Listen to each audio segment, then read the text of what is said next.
Les élus ultramarins ont été reçus à l'hôtel de ville de Paris pour participer à un atelier sur les assises de l'outre-mer. Un rassemblement en toute convivialité en présence d'Anne Hidalgo, maire de Paris, d'Annie Girardin, ministre des Outre-mer, et de François Barouin, président de l'AMF.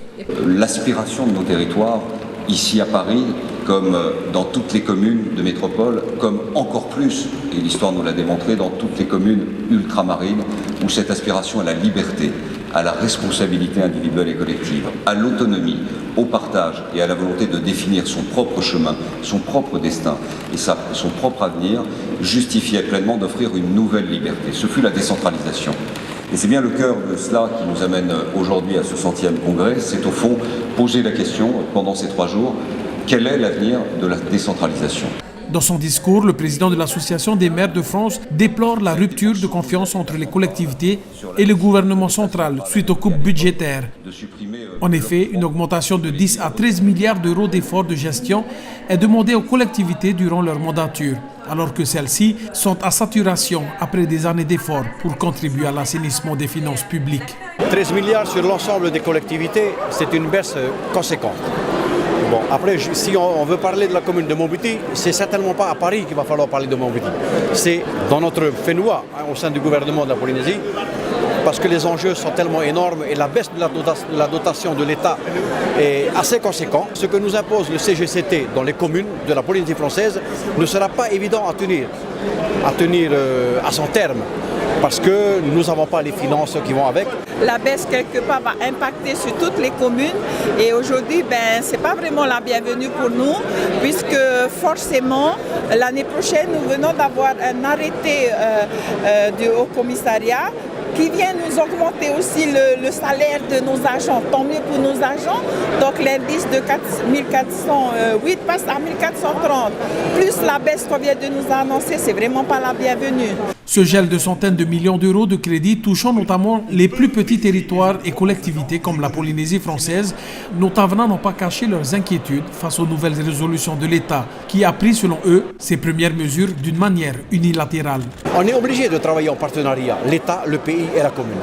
Mais au fil du temps, on s'aperçoit qu'il va falloir que les communes se débrouillent un petit peu, entre guillemets, pour essayer de s'améliorer dans ces recettes. Franchement, ce n'est pas le moment, mais c'est vrai que l'État a des soucis, les communes ont des soucis. Donc, est-ce qu'il faut faire? Est-ce qu'il faut déléguer? Est-ce qu'il faut faire avec? Comment faire? On ne sait pas. Franchement, on attend de voir comment ça se passe. Face à ces premières mesures, le gouvernement central souhaite également réduire le nombre d'élus locaux ou encore la baisse du nombre de contrats aidés indispensables pour des milliers de personnes en grande difficulté.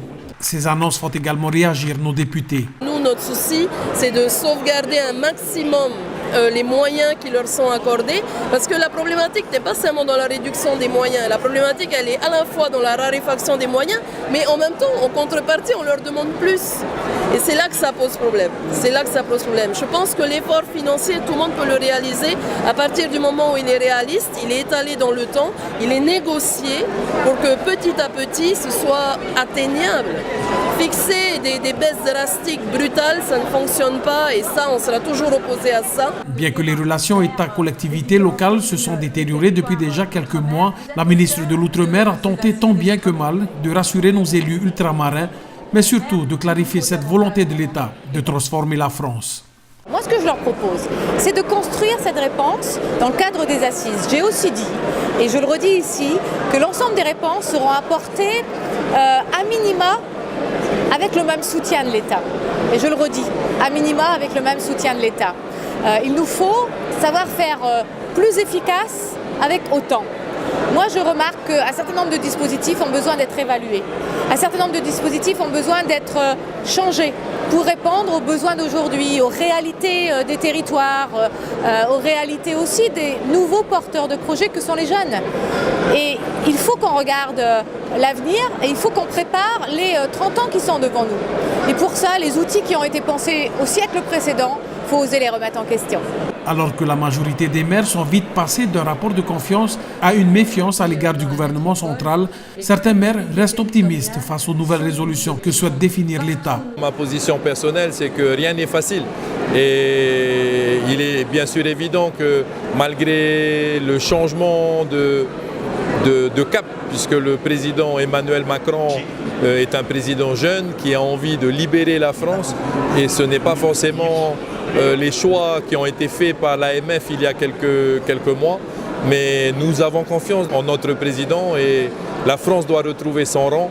Il doit le retrouver en se basant et en s'appuyant sur les maires et toutes les communes qui doivent apporter la proximité.